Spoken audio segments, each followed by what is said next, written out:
What is up, everyone? I am trying to get this shared out on the socials, but welcome to another episode of Cards and Coffee. My name is Brad, and I need to change that from will be live to we are live. Boom, there we go. Tweet. All right, so my name is Brad, and I am one half of the Mutual Suspects. I am just a mutual suspect, I guess you would say, and this is Cards and Coffee, where we dive into topics that are baseball-related, sports-related, and all that other fun stuff, but not necessarily specific to the season. So today, hopefully y'all poured a cup of coffee to join me. Today, what I would like to talk about is the GOAT. Now, the question is, who might I be talking about? Any guesses? So, Darren has Albert Pujols, Stan Musial, Rogers Hornsby, Lou Brock. That sounds like a Cardinals Mount Rushmore right there. And I couldn't argue with you at all on any of those. But there has been somebody in the news recently who has been referred to as possibly being the GOAT. Terry says Yachty. Yachty is definitely commonly referred to as the GOAT, and I think a very good case could be made for him being the greatest catcher of all time.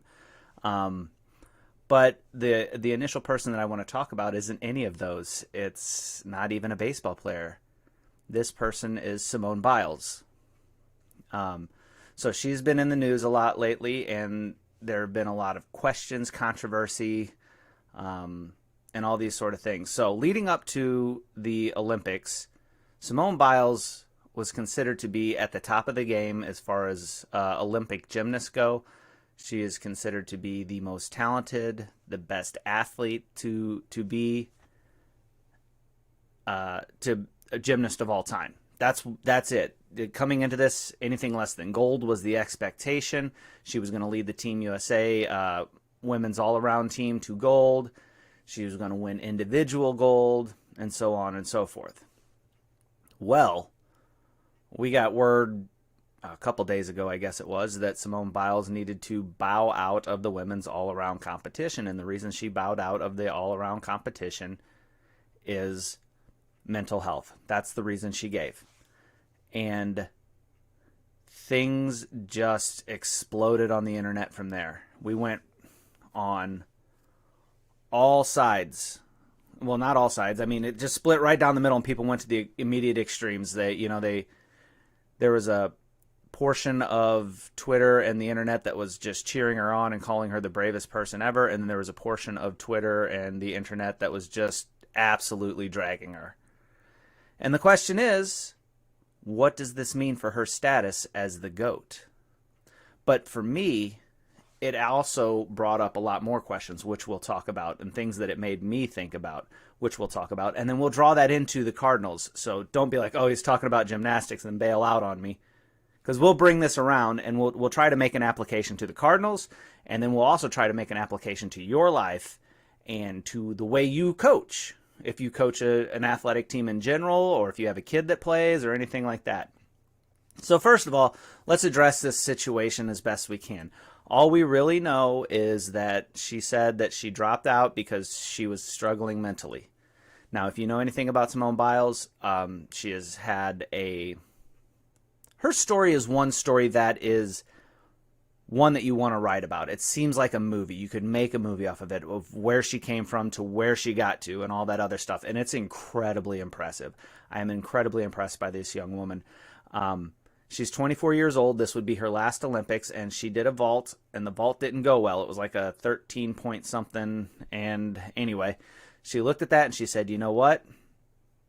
I had to pull out of that vault. I think she was supposed to do 2.5 twists, and she only did 1.5 twists, which I don't know how you do that in midair. But, just kind of give you an idea of what kind of athlete she is. She realized mid-vault, so she run down the thing, she hit the springboard, she vaulted over the pommel, and in midair realized, I can't do 2.5 twists. I'm just going to have to make this a 1.5 twist. And she made that adjustment in midair and landed. And the scores reflected that. It was a 13-point something. Team Russia jumped out to a bigger lead. it is what it is. But shortly thereafter, she said, you know what? I'm not there. My head's not in it. I don't know what the issue was, but she said mentally I'm not there, and she withdrew from the competition and allowed an alternate to take her place. It is what it is, right? So the question to me is like whenever you start looking at what it is, and let me say this first. I absolutely support her decision to pull out. I do. I look at a mental issue the same way I would look at it as a physical issue. There's nothing you can do about it. It's like if she does that vault and she lands wrong and sprains her ankle and she can't keep going, she can't keep going. It's the same thing. A mental injury, so to speak, should be viewed in the same way that a physical injury should be viewed. Now, I want to say that, but let's talk a little bit about what the GOAT is, right? So to me, the GOAT is the person who is the peak athlete at their sport, with the peak accomplishments at their sport, with the peak mental toughness of their sport. I don't know what happened with Simone Biles. I don't know. And if we look at what she did, there's more and more information coming out on this as the day goes on, as the moments go on, right?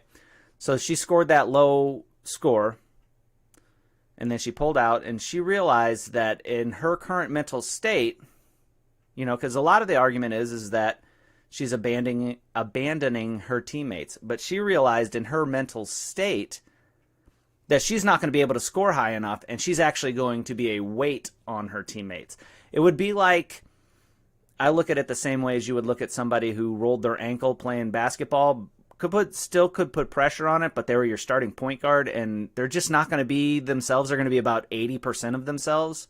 And even if 80% of themselves might be a hindrance to the team, not a help, and it's more noble for that person to say, you know what, nope, I'm going to be a harm to my team than to pull out. That could be the case. I don't know.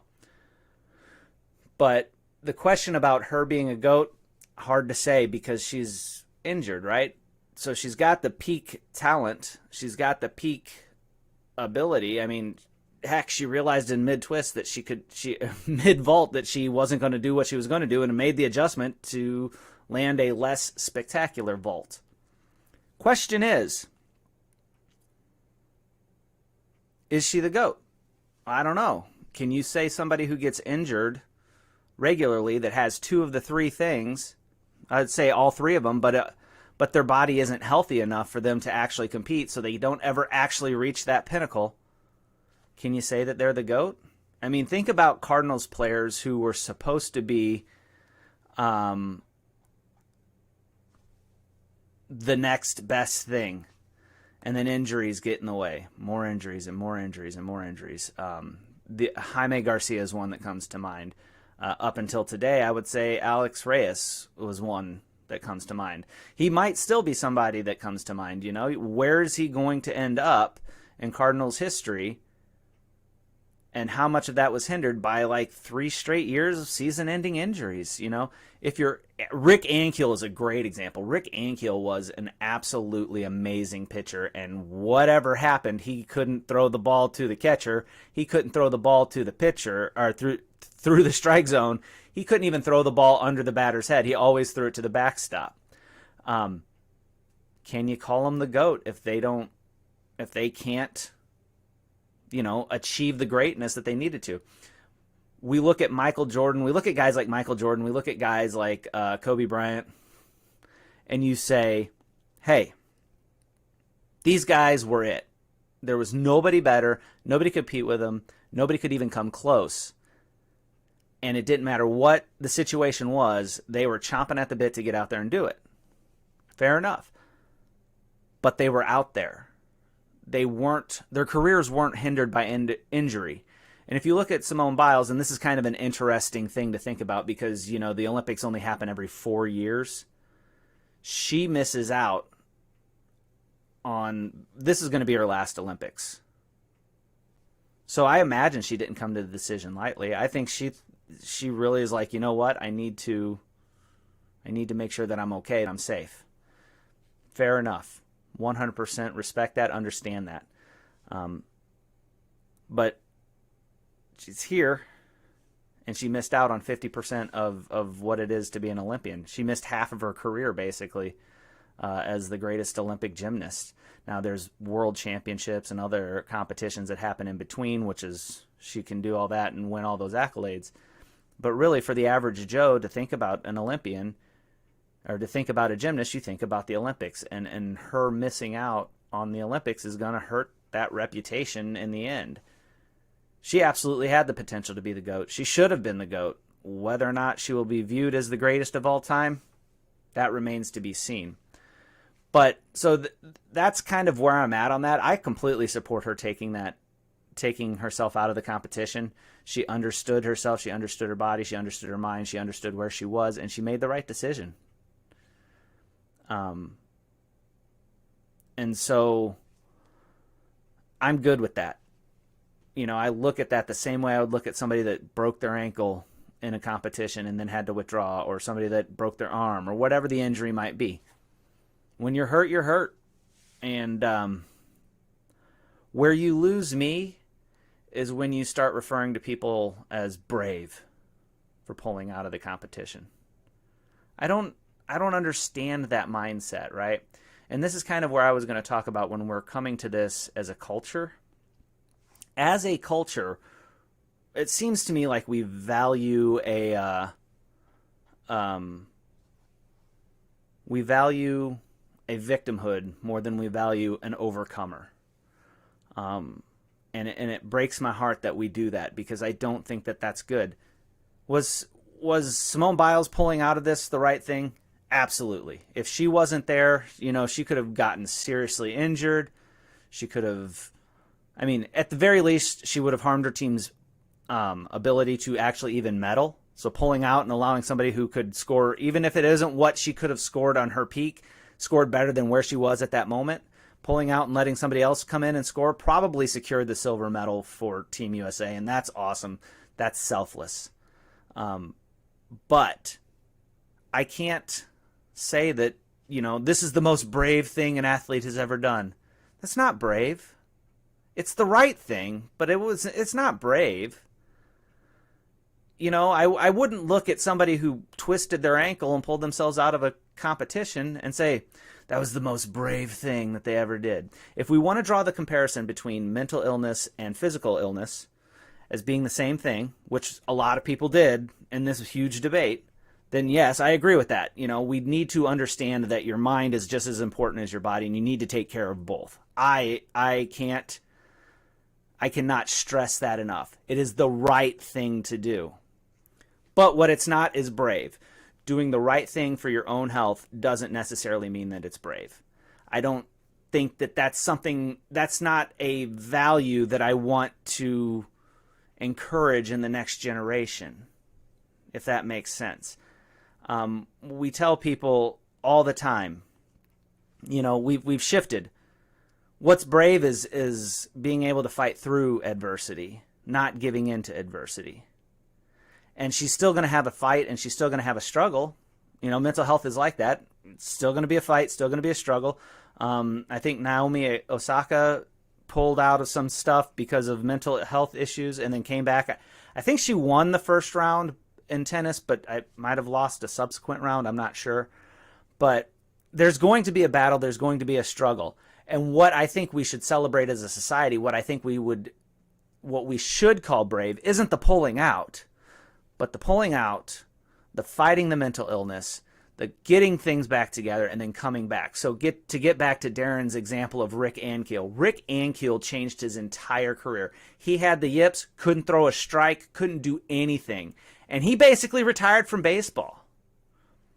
And then he was like, you know what? I don't want to give up baseball. I love baseball too much. And if I can't throw strikes, maybe I can play the outfield. Maybe I can play the outfield and hit. And he started over. And he started over, and he worked from single A to double A to triple A, and then back to the majors, and he had one of the most exciting, albeit abbreviated, careers as a Cardinal outfielder I've ever seen. Watching him make diving catches and throw guys out from the fence at Coors Field.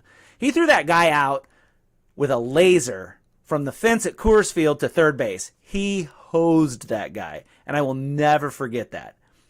That is what we should celebrate. So, should we celebrate Simone Biles? I don't know yet. I don't know what life has for her. What I'm hoping for her is that she can overcome this, that she can come back and she can be a success story to show people, yes, you can fight this, you can overcome this.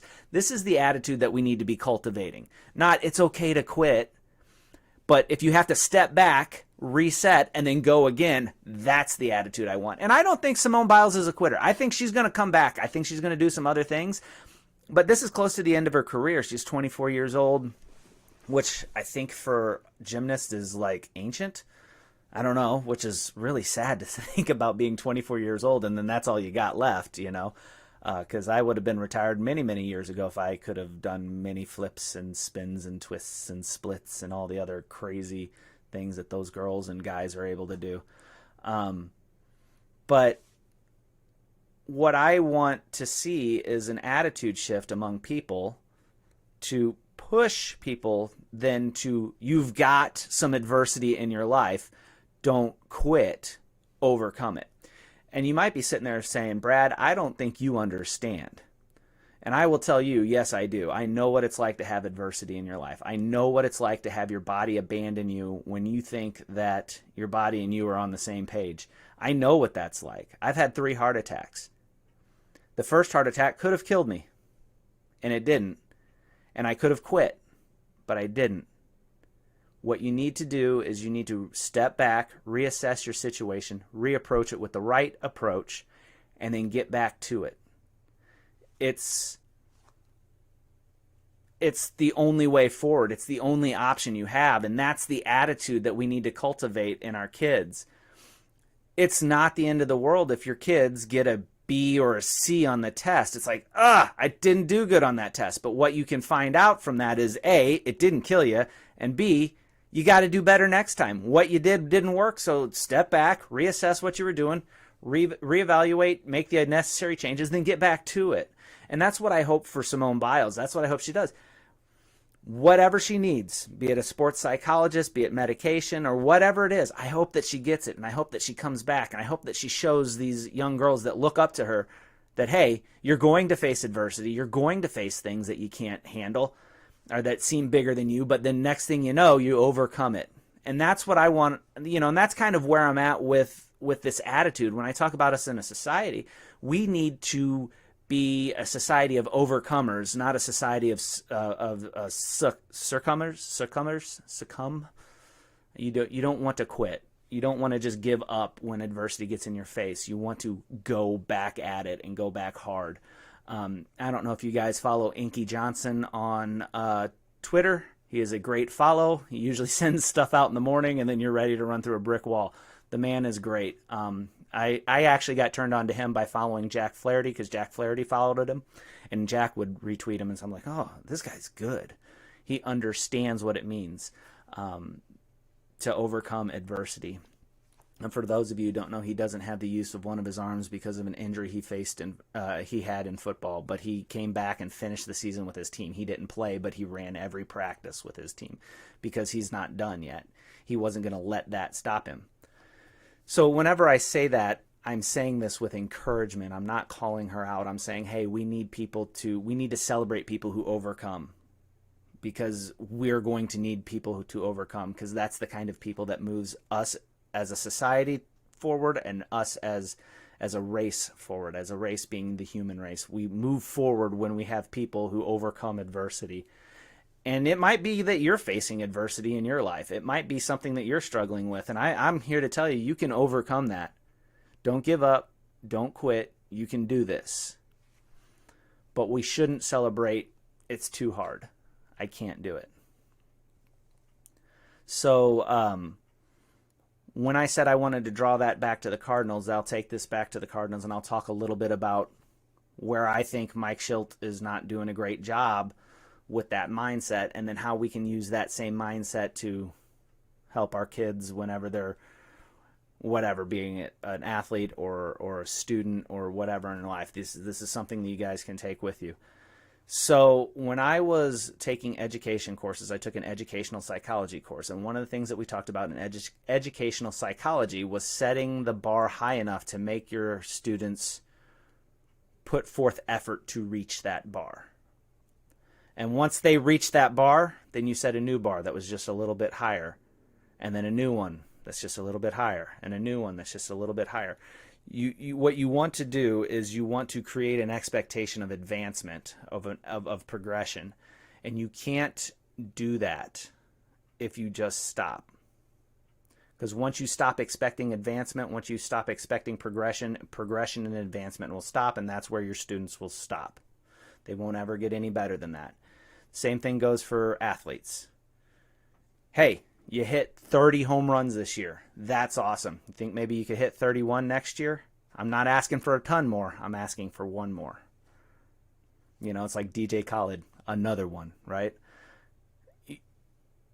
You never stop progressing. You never stop pushing. You never say this was good enough. It can't be, because you'll never understand how far you can go until you are completely emptied the tank and reach the top. And here's where I think Mike Shildt falls flat with this area.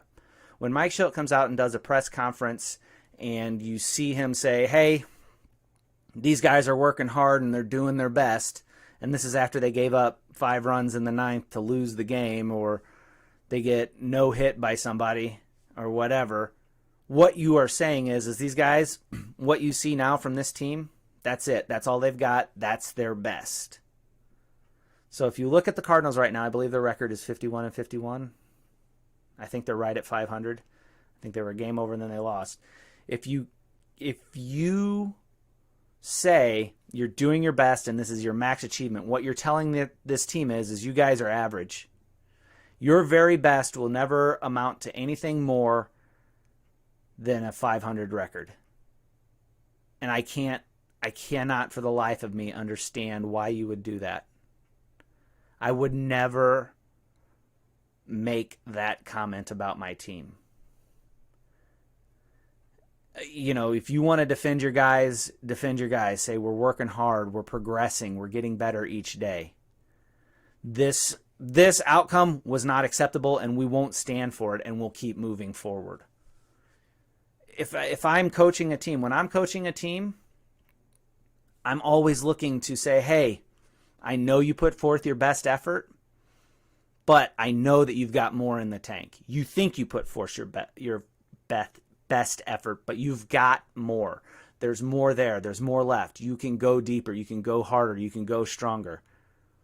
You know, it's just this attitude of being an encourager to your team, not a coddler. And right now, Mike Shildt coddles this team. So that's where I'm at with that. And if you want to be a good coach, you look to make your players better, and you do that by raising the bar of expectation. You congratulate them when they reach that first step. So when you set the bar here and they hit that, hooray, we celebrate. Great job. Now let's do this one. And when they reach that one, hooray, yes, we did it. Awesome. Let's do this one. And the next thing you know, you look back and you're like, holy cow, I took this person, you went from a 250 hitter to a 300 hitter. You raised your OPS by 30 points. Look at you go, right? There's a movie, it's called Facing the Giants. And they had these kids do the bear walk. I don't know if you call it bear walk, bear crawl. It's where you're on your feet and hands and you crawl. And they put somebody on their back. And they, no blindfold, put this guy in the back, go as far as you can go. And that guy went, and I think he made it to about the 20 or 30 yard line. Yeah, bear crawl, there it is. He went to the 20 or 30 yard line, then he collapsed. So they go back and they said, all right, now. They blindfolded the guy doing the bear crawl. They put a guy on his back, and the coach was with him each time saying, give me one more, give me one more, give me one more, give me one more, give me one more, give me one more. And finally he's like, all right. And when he stopped, he didn't say stop, he said, take off your mask. So the kid took his mask off and turned around, and rather than going 20 yards, he went the entire length of the football field because he wasn't looking at the task ahead of him. He was focusing on the next step. And that's how it works with you guys. That's how it works in your life. That's how it works with every adversity you see. Don't look at the whole thing. Look at the next step and take that next step. That's how you make great athletes. That's how you make great human beings. That's how you make great children. That's how you raise people up to be warriors. And that's what I would kind of want, not kind of, that's what I want in my heart for society. That's what I want. I want people that rather than say it's too big, we can't change it, it's too much, it's too hard, it's a huge thing. And they're right, it's a huge thing. Whatever it is that they're facing, it's a huge thing. It's like eating an elephant, one bite at a time. Just focus on the next step. And when you make that step, then make the next step. And I believe with my heart that anybody can be an overcomer if they take that attitude. So, yep. So here's the thing. That's kind of all I really wanted to talk about there. What makes the GOAT? It's that. The next game. The next game. The next game. If the Cardinals are playing, it's the next at bat. It's not even the whole game. The next at bat. The next pitch. All right, man, that was a great breaking ball he got me with. He won't get me with that on the next pitch. Smoked that ball foul. That's all right. I won't hit the next one foul. And each at bat, each pitch, each throw, each event, every single step, I'm going to do better the next time. I'm going to get better. Face your adversity head on. Struggle with that adversity, but know that you can overcome that adversity. That's all I got for you guys today. Yeah, you're right. Inspirational regular season game, Jim Abbott. Jim Abbott had one hand, and he was a major league pitcher, and he threw a no-hitter. Let's see here. Anything else that I missed in the chat? Yeah, Patty says, I doubt she'll lay down and quit. I 100% agree, and that is my hope for her, Patty. I hope that she doesn't quit. I hope that she comes back. I hope that she comes back bigger. You know what would make her the GOAT? If she competed in the next Summer Olympics when she's supposed to be too old and she overcame all this and she's still at the top of the game. That would make her the GOAT in my brain. That would be a no-doubter. And like Steve said here, only one way to achieve any large task is one step at a time. Steve, I'm sure that you understand a lot of that victory mindset based on what you've done in the military and what they've instilled in you in that. It's not quit. There's no quit. There can't be quit. All right, guys. We're closing in on 30 minutes here. Thank you all for watching. Before I go, I would like to pop up our socials here. You can follow me on Twitter @RangeBrad. You can follow Aaron on Twitter @AaronMSTL, and make sure you jump on his Twitter and tell him congratulations. He is now engaged to Mrs. @AaronMSTL. I don't know if he wants me saying her name or not, so make sure you jump on his Twitter and congratulate those two. They're getting ready to start their lives together. You can follow the Mutual Suspects on Twitter @mutual_suspects. Give us a follow there. Then pop on over to Facebook, facebook.com/mutual suspects. Give us a like. I think we just rounded the 500 mark, so it'd be nice to get to 600. I'll take 550, and then when we get to 550, I'll ask for 600, and then when we get to 600, I'll ask for 650, and so on and so forth. And then I'd really love to see our Mutual Suspects YouTube page grow. If we could get everybody that's on Twitter or that follows us on Twitter, that watches us on Facebook, to subscribe to our YouTube page, I would be one happy camper. And then I'll ask for more, because that's what I do. So what you do is you just go on to YouTube and search Mutual Suspects. Don't let it autocorrect to Musical Suspects. Search Mutual Suspects. Make sure it's that. You'll see our little emblem pop up. Just give it a subscribe. It doesn't cost you anything. Tick the notification bell. That way you'll get alerted when we go live, and you can join in the chat. I see everybody's chat in the comments from whatever platform. It looks like everybody's Facebook today, but I see everybody's chat. Aaron can see everybody's chat when we do the show together. And we love to interact with you guys. And again, thank you so much for watching. I really, really appreciate you guys all for giving me a chance to just share my thoughts on things, to talk Cardinals baseball with you guys. It's really a good time.